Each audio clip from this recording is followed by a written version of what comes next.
Hi guys, welcome back to our lesson. So we are still looking at revising Euclidean geometry, right?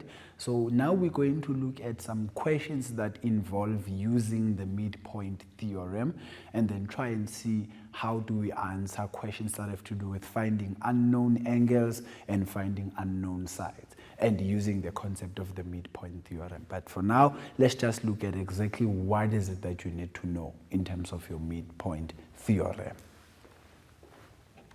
So firstly, some strategies that I want you to take here is you always need to transfer all the given information onto the diagram. So for example, if I have maybe a diagram like that, right? And they say to you, this is A, this is B, this is C.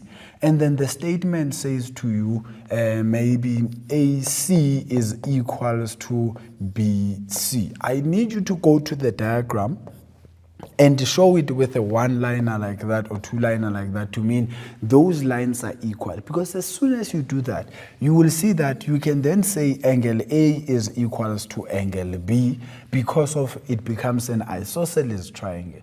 Do you see? Now I've added an extra thing based on being told one thing, but I can only do that if I transfer the given information onto my diagram, please. And then from there, you ask yourself, what does the given information tell you, right? This is the implicit information, as I said. So based on the fact that I know that AC is equals to BC, I will then say implicitly, they are telling me that this is an isosceles triangle. What else do I know about an isosceles triangle? It has base angles equal to each other. Therefore, angle A becomes equal to angle B. Do you see? That's because I was told AC is equals to BC. So that's how you then try and understand your diagram. Lastly, you mark down what you need to find or prove. Please understand this. Let me make an example. If I give you that diagram, the triangle, right? And then that's A, that's B, that's C. And then I want you to prove that, the question says prove that AB is equals to AC. Please understand, this is not what you are required to prove. No, this is the conclusion you are going to draw after you prove what makes AB to be equal to AC. Because you can't measure them, remember that. Now, what would make them to be equal? It would be the angle C being equal to angle B. So in actual fact, my RTP, which is required to prove, they want you to prove that angle B is equal to angle C. If I can prove that, then my conclusion will then be that the lines are equal to each other. Let me just quickly repeat what I've said. The required to prove is what will make the lines to be equal in a triangle. What that is will be that the lines must be opposite equal angles. So in actual fact, they want me to prove that angle B is equal to angle C. Because if I can do that, it will qualify my triangle as an isosceles triangle. Then I can claim that AB is equal to AC. I really hope that clarifies how to prove things. Because as soon as people see proof, you think you must use that. No, you must prove what is required for what I want you to prove to be true.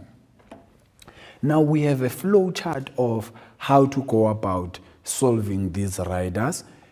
Firstly, you read through the facts part, right? The facts part, we are talking about what are you given, right? This is the given information. You mark all of this given information on sketch. What does that mean? It means you indicate them. If I say parallel, you know there's arrows that you draw to say these lines are parallel. You show that. And then from there, you mark the implicit facts. What do you now know because of the lines being parallel? What do you now know because of the lines being equal to each other? And then you read through the facts part again, which means you look at, am I done with what they have told me? And then you devise a plan of action. Don't go blindly into the questions, guys. Please, you make a plan before you can answer. You don't thumbsuck answers. You make a plan to say, okay, for me to prove that these are equal, I must prove this. So if I can prove this, I will need to do this. Then as a result, I do this. Then this will limit you having a list of unimportant things when you are trying to prove certain things. Then lastly, you evaluate your plan and then you restart based on whether it is correct or not. And it has nothing to do with really being correct. It is about, does it make sense? Right? Because it really needs to make sense to you. You've been doing this math. Now, let's try and apply all of this into a diagram. It says the figure shows a large triangle with vertices A, B, and D. And a smaller triangle with C, D, and E. Now, the point C is the midpoint. As soon as I know that, I am definitely going to the line BD, and I say BC is equals to CD. And then E is the midpoint of AD. It means DE is equals to AE. Do you see? Now, what is this telling me? It is telling me that this line will be parallel to that line. Sorry, that will be the implicit information based on the fact that these line segments are bisected. Now, to try and see what they want us to do with this, firstly, they will say we must find the angle DCE. So let me add my data first. Remember, that line is equals to that line. This one here is equals to that one, meaning this is therefore parallel to that. So simply, you're going to start by first saying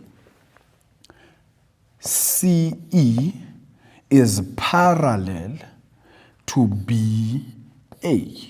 And then your reason will be midpoint theorem. Midpoint theorem. You don't need to prove the midpoint theorem. Remember, guys, in Euclidean geometry, once you now know the theorem, only when they want you to prove it do you prove it. If you are using it, you just state it. And then if I know that, then I know that the value of X will be corresponding with the value of B. And then this angle E there will be corresponding with angle A. So as a result, I will then say that my DCE, which is the same as X, this will be equals to the angle B, and that is actually equals to 89 degrees. And then your reason will be corresponding angles because, remember, my line BA is parallel to CE, or CE is parallel to BA. Is really up to you how you write that, right? And then that's how you can then find what the angle DCE is, which is as simple as you finding X. Now, they want you to name the two similar triangles in the diagram and then give a reason for your answer. Please remember, as soon as we talk about similarity, we then need to talk about equiangular, right? We need to talk about equiangular, meaning the corresponding angles are equal to each other, right? So with this one, I'm just going to draw a table. It normally makes it a bit nicer in terms of when you're writing down what you want to write. Statement, which is S, R is a reason. My very first statement will then be, I want to talk about, firstly, the angle B being equals to the angle DCE, and then my reason for that will be corresponding angles, right? And then I also know that my angle A will be equals to my angle CED. that is also corresponding angles. Please remember to indicate the parallel lines. CE is parallel to AB. CE is parallel to AB, right? Parallel to AB. And then lastly, you know that you will just say D is common. D is common. And then based on that, I will say triangle A, B, D is similar. Remember, similar is 3 vertical lines to triangle. Now, the angle at A was equal to the angle at E, right? So that will be E. The angle at B was equal to the angle at C. So that will be C. And then the angle at D will be equal to the angle at D. So that is ECD. And then your reason will be angle, angle, angle. Now, that is because we are talking about equiangular. You don't really need to write equiangular. Just say angle, angle, angle. It really means that.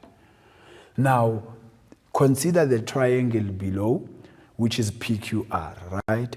Now, they've showed us a few things on this diagram. One, they told us that Rx is equals to XP. So this is actually X, guys, and that is Y. Not that it's X of an unknown. It's a point. And then Ry is equals to YQ.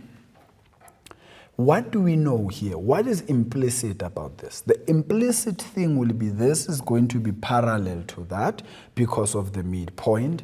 Because of the 5 centimeters there, or 5 units rather, because they didn't give us units, I will then say this is 10 units because remember they have a relationship of 1:2, right? To apply this now, they want me to talk about the relationship between X, Y, and PQ. So firstly, you will say Rx is equals to Px, and then you will say Ry is equals to YQ, and all of this is given to you. That will be a reason there. And then as a result, you will say XY is parallel to PQ, and the reason will be midpoint theorem. And also you will say XY is equals to 2 times, or half rather, not 2 times, PQ, right? It is half of PQ. And that's what the relationship is there. And then the last thing that you need to look at is to find the lengths of the sides of PQR. As soon as I know that this is 5, and that is 6, and that is 8, I can then use those because I know this is 8, I know that is 6, and this is 5, it means that is 10. So the lengths of PQR, you don't really need reasons for those, but you will just say PR is equals to 6 multiplied by 2. This is a given, and then you give me what you give me the value. And then similarly with RQ is equals to 8 times 2. And then lastly, PQ is equals to 5 times 2. All of them it will be given. Only this one will you then say the reason is midpoint theorem. And that's how you then apply the midpoint theorem.